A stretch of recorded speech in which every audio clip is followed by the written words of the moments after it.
What's going on? This is Big G from G Riders and welcome to another episode of Testing Rides. Today, I'm going to be testing out the 2021 Kia K5.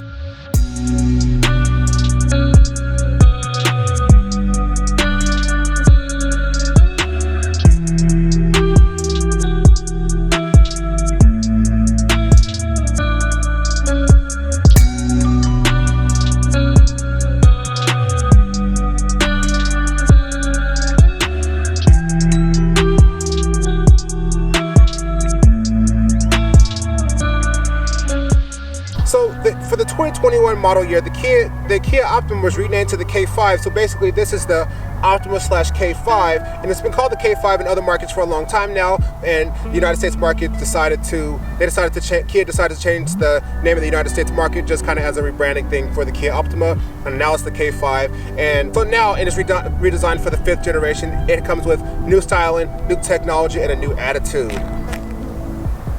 This is the 2021 Kia K5, and all K5s come standard with a 1.6 liter turbocharged engine, making 185 horsepower and 195 foot-pounds of torque. With the new redesign and the update of this model, this vehicle lost a ton of weight. It lost about 150 pounds or so versus the lowest model of the previous generation.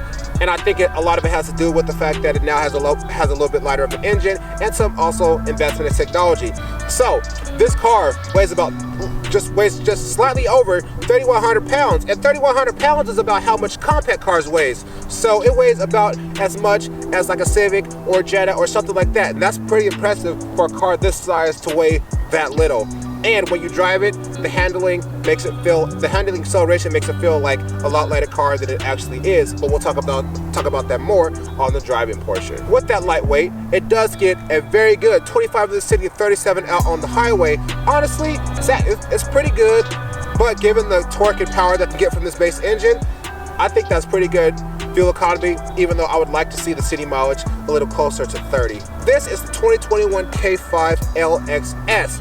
Formerly known as the S for the Kia Optima formerly known as the S trim that came on the previous generation Kia Optima and other Kia models recently. So the LXS is literally one step up from the base model, and you get a couple things that sets it apart from the base model. So this car does come with the comfort access, with the keyless access system with push button start and remote start, and a lot of other couple small features.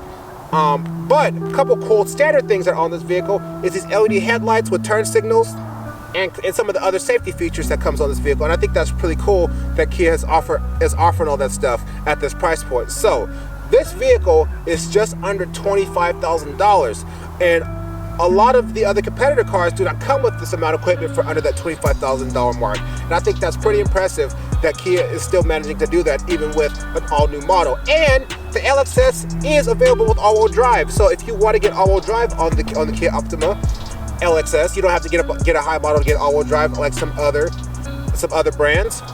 It only is going to cost you about $27,000, and honestly, that's not too bad. And it does come in a little bit cheaper than a lot of the compact crossovers with this amount of features at that price point.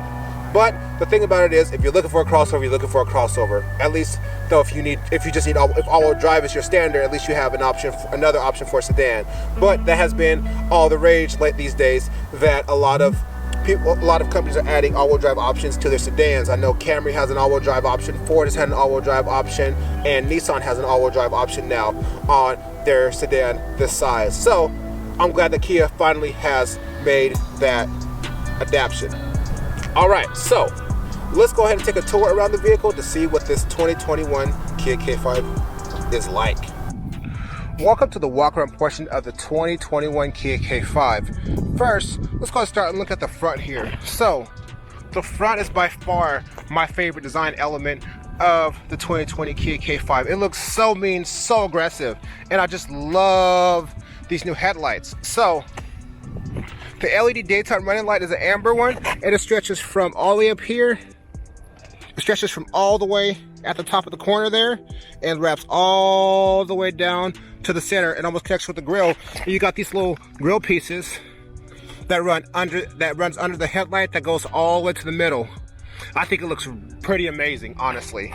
This is a great design, and honestly, just taking a look at a lot of the angles, it looks a lot like a Kia Stinger, which is not a bad thing, especially for a sedan this size, because this is probably about the length of a Kia Stinger. It's not too far off that. But of course, another one of those cars where you got to get rid of that front license plate.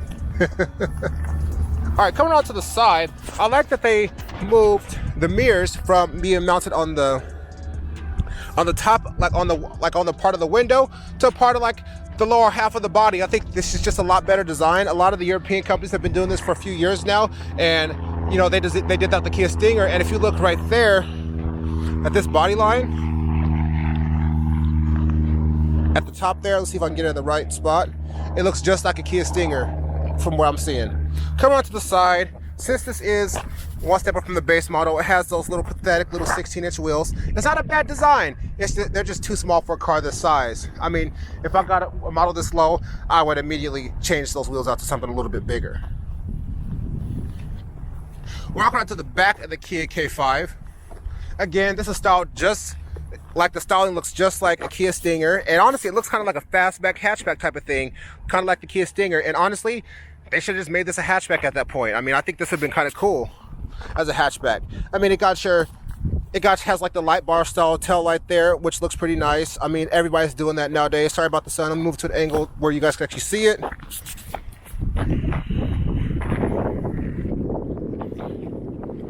But yeah, it looks kind of looks like it has like the light bar style thing. I think it looks really good. And then you got this little diffuser down there.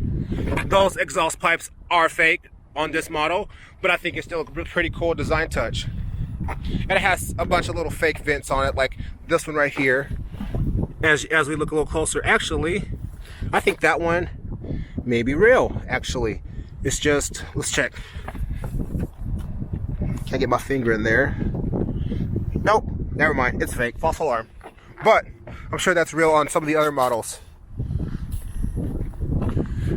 Looking up top of the trunk here, it has like this little gloss black piece. It almost looks like an active spoiler, like you'll see like on a push Panamera when it's covered. Actually, that'd be pretty cool if Kia did something like that. But I mean, just look at the angle here. This is sloped so much like a hatchback, where they just should have just made this a hatchback. But you know, nobody likes hatchbacks. People barely like hatchbacks and sedans, so you know, it made sense they didn't do it. So if you look at how to open the trunk of the Kia K5 in the back, there's a button right there. Actually, the backup camera that opens the trunk. The trunk is pretty big. I'll put up the official number of how big the trunk is. Yeah, it's a pretty big trunk, and you also can drop the seats down there and there. The other side is basically the same, of course. I mean, why would cars have this different design on each side, except like the Hyundai Veloster or something like that? But it's a great looking car. So, since this is a modern Kia, and they got to kind of keep up with what the rest of the market is doing, they have added remote start on the 2021. So here is the key fob.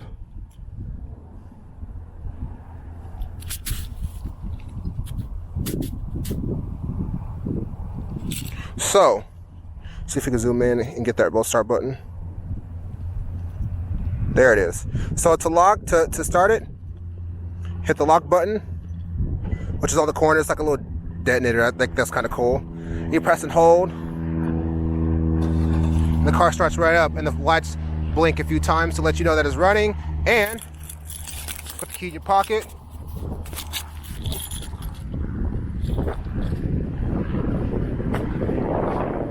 I love these chunky door handles right here. There's also like a little LED light, see if you can see it. Now it only comes on at nighttime, but there's like a little LED light in the door handle, and it has the keyless access system, so lock, unlock, and there's the interior of the 2021 Kia Optima. Welcome to the interior of the 2021 Kia K5. So looking around the interior, this is a nice looking interior to be like a relatively base model. Of course, there are a lot of cheap plastics in here. I mean, up here it's like fairly cheap. It's a little bit soft, but like, you know, steering wheel is not quite a leather wrapped. There's you see a lot of like small cheap scratchy materials, but like the dash there and the dash right there. But for the most part, it looks nice. And with this being the base model, this shouldn't have all the high level interior pieces. I mean, like, it gives you incentive to go get the higher model. So the gauge cluster is a pretty clear, pretty basic Kia gauge, pretty basic gauge cluster. I mean, it has, you know, your basic Kia tachometer in the middle, your basic digital speedometer in the middle. It gives you the basic information. The dials are really clearly laid out and everything. So moving over here to the infotainment screen, I don't know if you guys can see that. Let's see if I can move to another angle so you can actually see what I'm seeing here.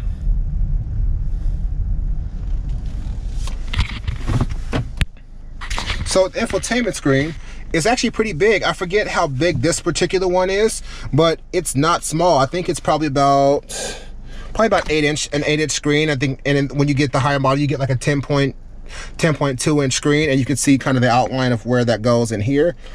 But it's really nice that this car has a lot of hard buttons. One Kia that I reviewed pretty recently, the 2020 Kia Sportage, had too many buttons, and the Optima had that problem previously. Now I like how the infotainment buttons are up here on the top, pretty simple, and then the climate control buttons are down there, very simple.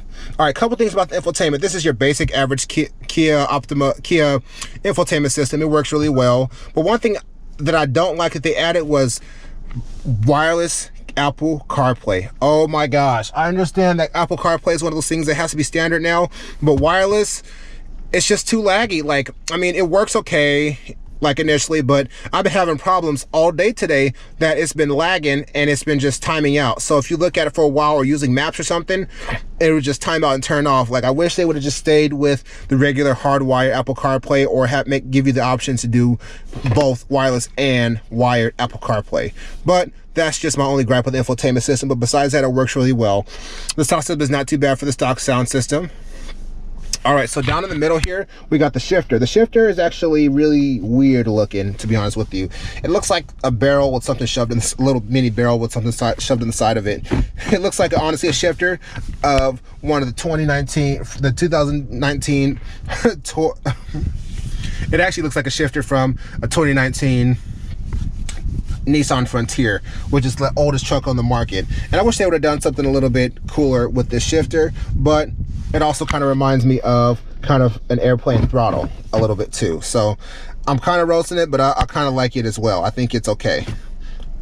All right, so look, going a little further down here, you got your auto hold button for stopping at stoplights and things like that. And then here you got your drive mode selector, which is really cool that Kia made that a knob in this model. So to put it into sport mode, you turn it and it changes on the screen and in the gauge cluster. So normal, see if you guys can see all that.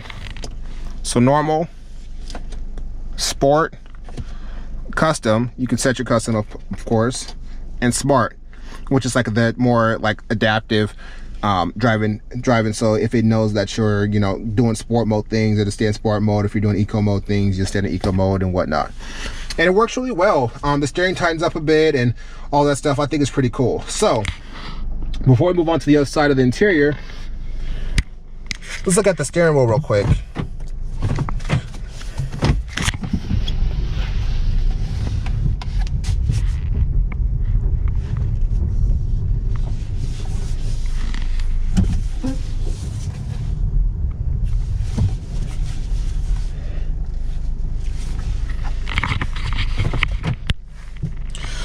Look at the steering wheel real quick. The steering wheel is a pretty basic Kia steering wheel design. Like, they've been making a steering wheel something like this for the last like 5 or 6 years, and it just works really well, where you got your cruise control buttons there, all over here. You have your change of menus there. This is your lane keep assist, which that does like steering and stuff for you. When I reviewed the Forte last week, it had the same thing, and this one has the same exact thing. So I'll demonstrate that a little bit on the driving portion. Got your media modes here, your voice control, your volume, and your track selection there, and then your phone controls. Like, I mean, I don't know why they keep doing that with the phone controllers. I mean, you could just hit it on your screen or just select it. I don't know. It's all right. I mean, it's not like really necessary nowadays, but it's okay. And before we get over to the other side too, I forgot to mention the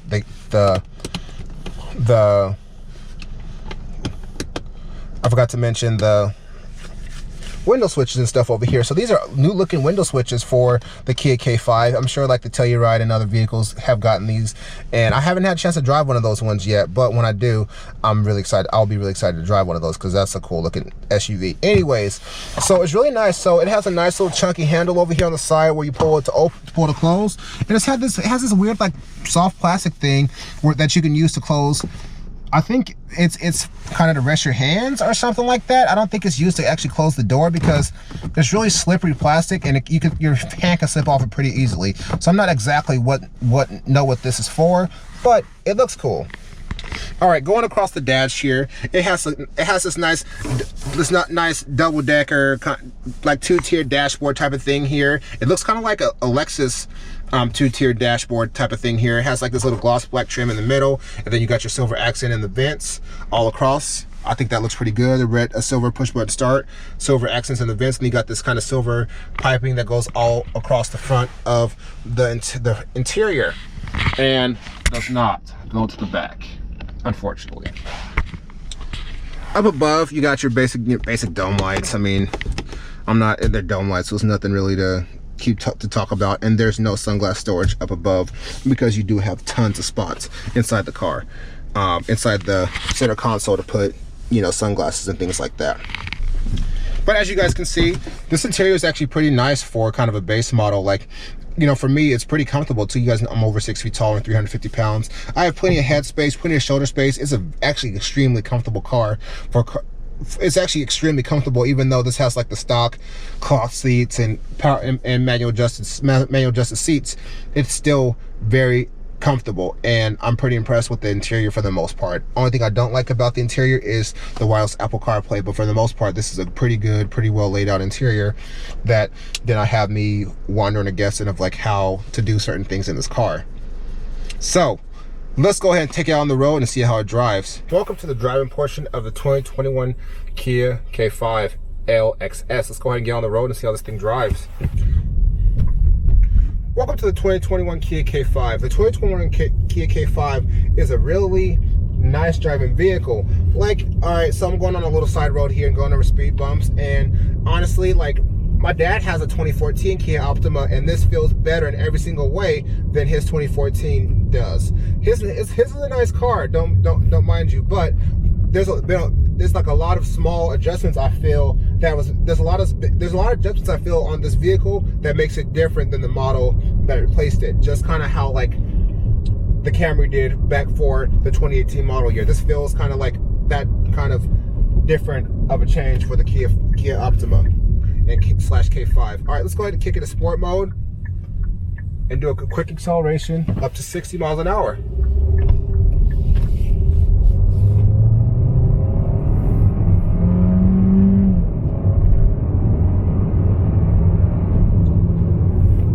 All right, so the 2021 Kia K5 has 180 horsepower and 195 foot-pounds of torque, and weighs about 3,100 pounds. And you feel like this is not exactly a very slow car. This has some pretty good power and torque to it.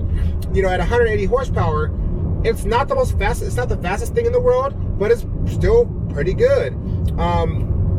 Do a couple downshifts here.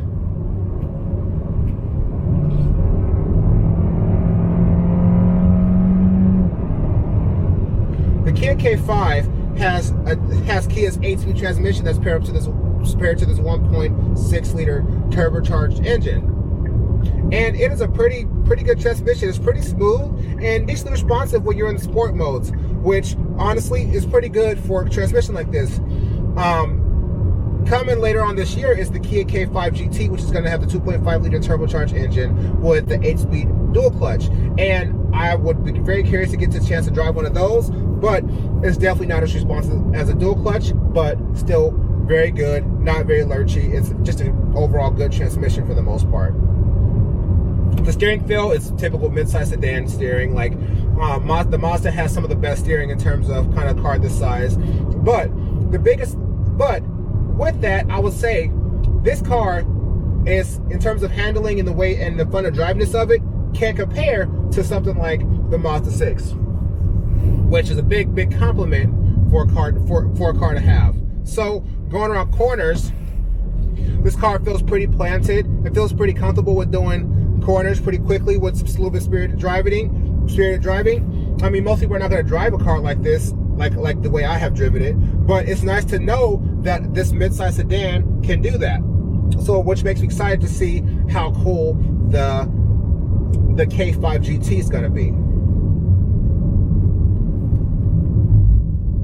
So let's get some basics of the sedan out the way before we kind of continue on with our driving portion. So the car is extremely comfortable, doesn't have too many blind spots. You have blind spot monitoring in case you need it.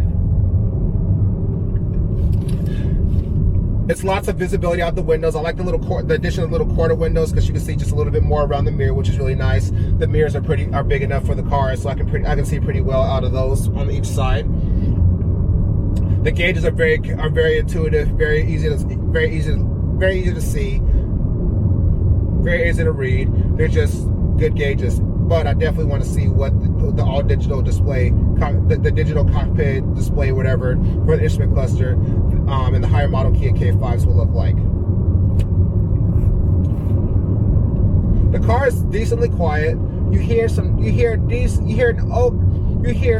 small amount of road noise from the tires, but that's to be expected on this lower model. It doesn't have any of the noise canceling stuff like a luxury car would have, and why would it? This is a $25,000 midsize sedan. It's not going to have all of the noise cancellation stuff, but it is still pretty quiet for a car like this. But at this point, all cars this size need to have quiet interiors. For the most part, for the basics of a four-door sedan, this is a good car. Comfortable, spacious, very intuitive, very ergonomic, just really nice. Only thing I wish this car came with, even on the lower model, is a dimming rearview mirror and geared side view mirrors. I've been driving around at night in this car, and people's lights are quite blinding just based on kind of how low this car is. Oh yeah, suspension is pretty comfortable too. But the suspension is pretty comfortable too for everyday driving. So as soon as I get it on some curvy roads, we can talk about how the suspension is on when the road gets curvy. But there's a lot of cars coming here, and it's going to take a minute for me to get pulled out. So I will fast forward until me pulling out as soon as I can. All right, I'm not going to cut away because it didn't take very long. So let's go ahead and hammer it.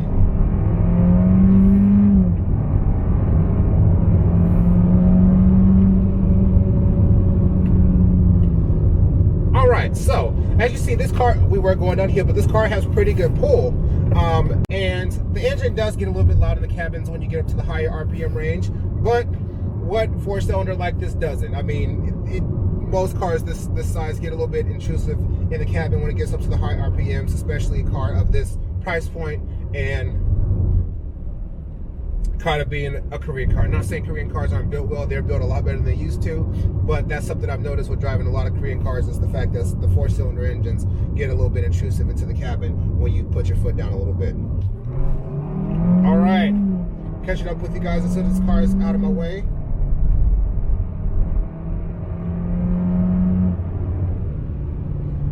So a couple more things I've noticed about the 2021 Kia K5. It definitely is more on the, I talked about this a little bit ago, but it's more on the side of how something like a Mazda 6 drives. The Mazda 6 is one of the sportiest of the cars this size, and it has the tight chassis and the great handling, great steering, great response. It has a great feel to it overall, and this 2021 Kia feels the same way to me. Even though this car is on some very cheap, I wouldn't say cheap, but they're very focused on they're more like eco all-season tires. So because I mean, it's the base model car, I wouldn't expect anything spectacular or sticky or anything on this particular model. But for the tires and setup of this car, it's actually very good, surprisingly. So let's go ahead and go around this car here.